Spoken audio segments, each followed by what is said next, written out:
Habari ndugu zangu, kwa majina naitwa Juma, niko wilaya ya Magu mkoa wa Mwanza.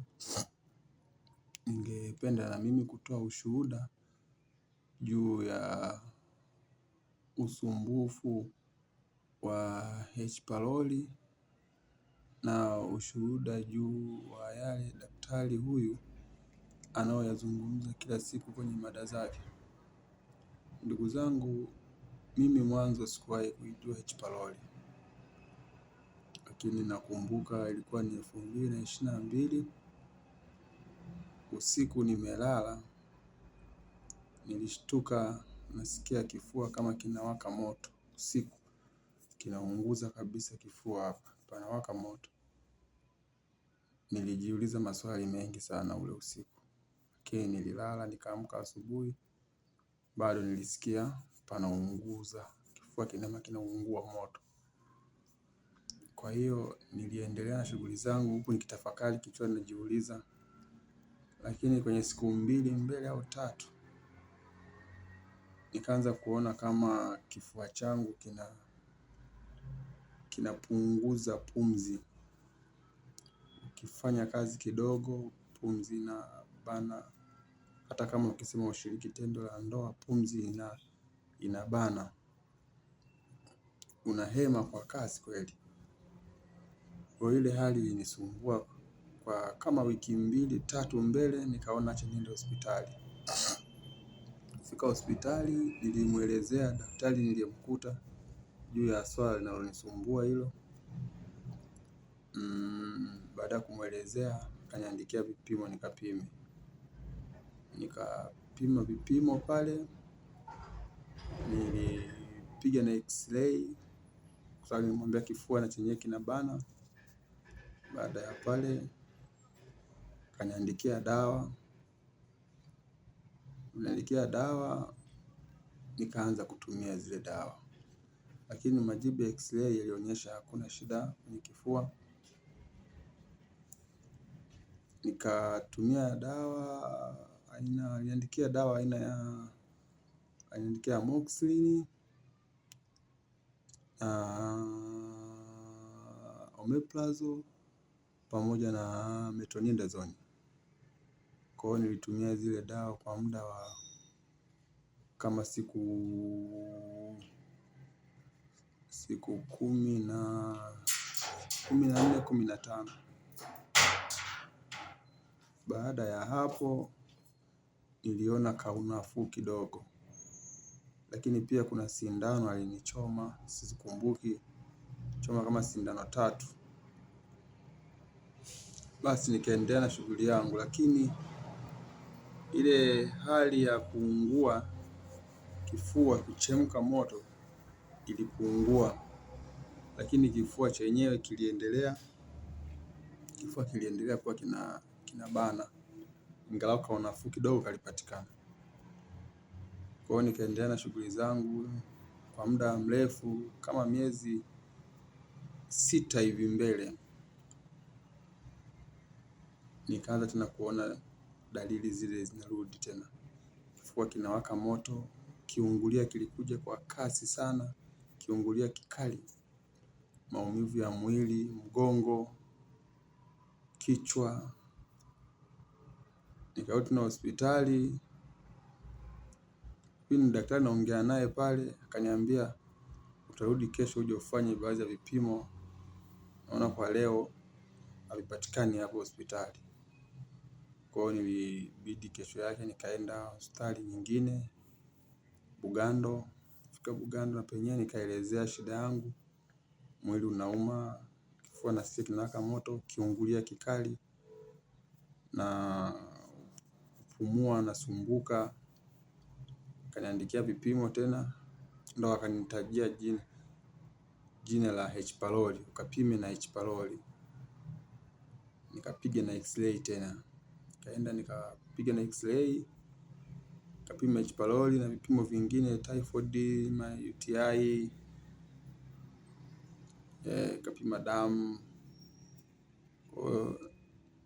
full blood picture nikapima.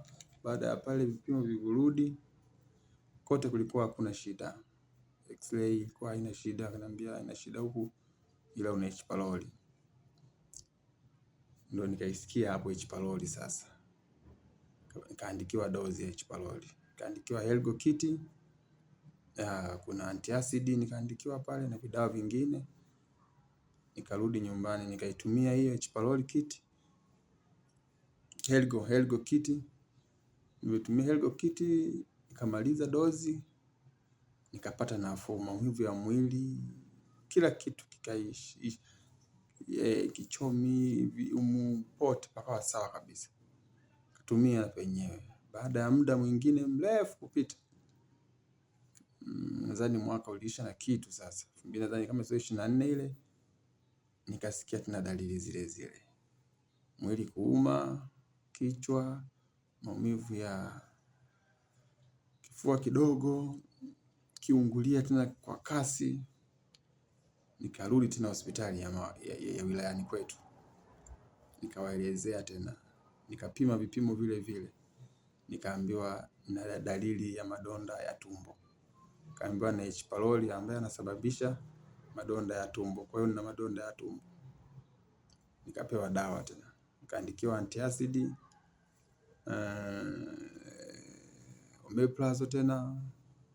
Nikatumia na metronidazole na dawa zingine, mzigo wa dawa.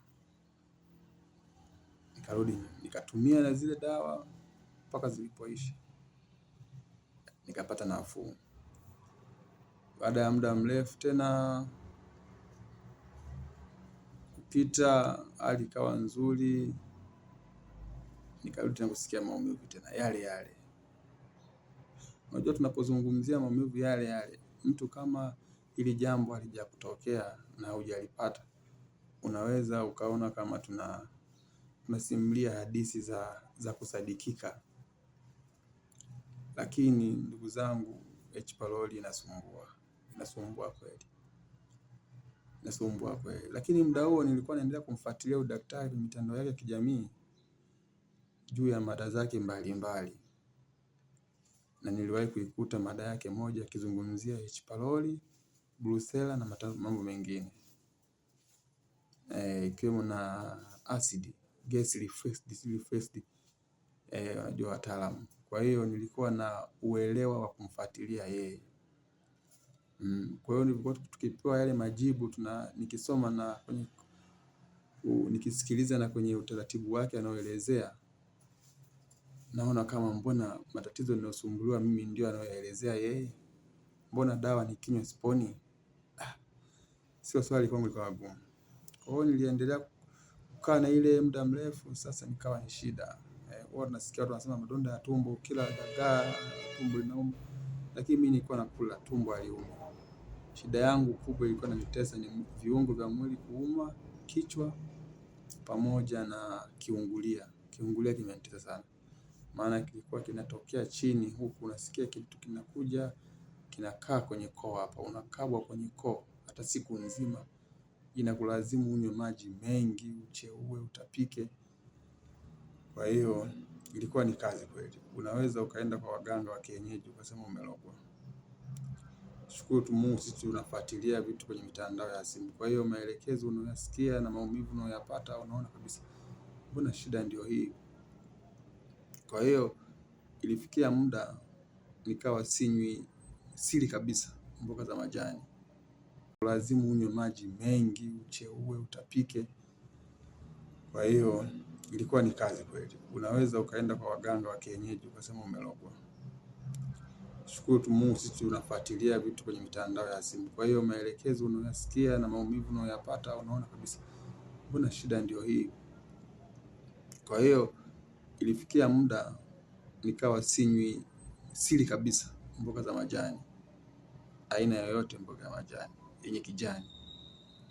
Ukila mboga yenye kijani utateseka na kiungulia kikali kutwa nzima. Kikali sana.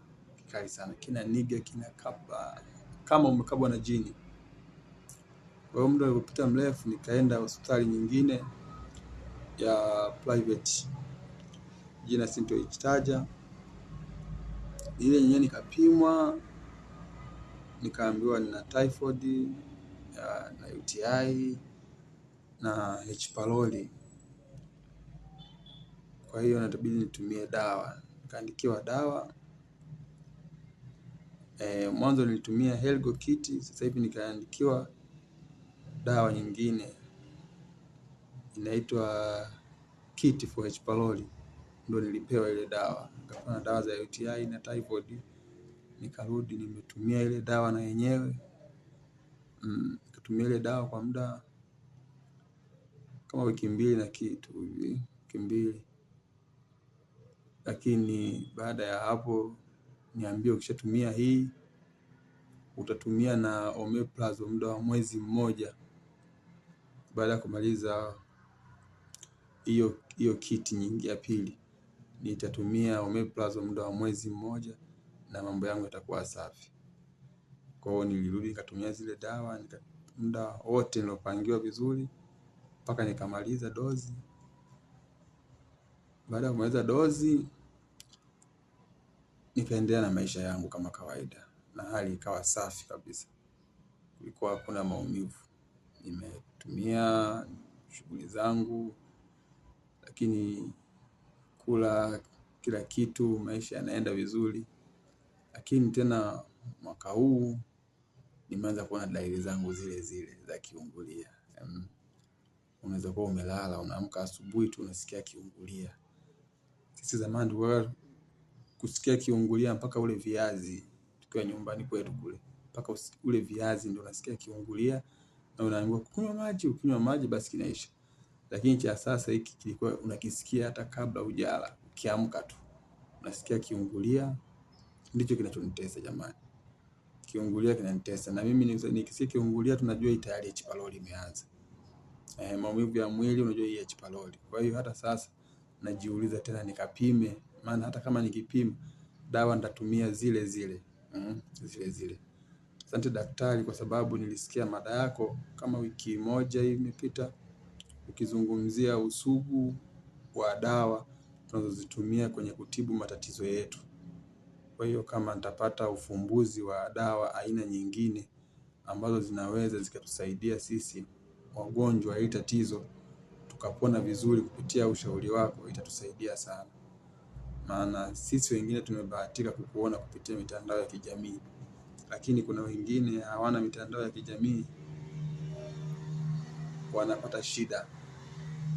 Wanapata shida, na tuiombe serikali iwekeze kwenye kutoa elimu juu ya haya madhara.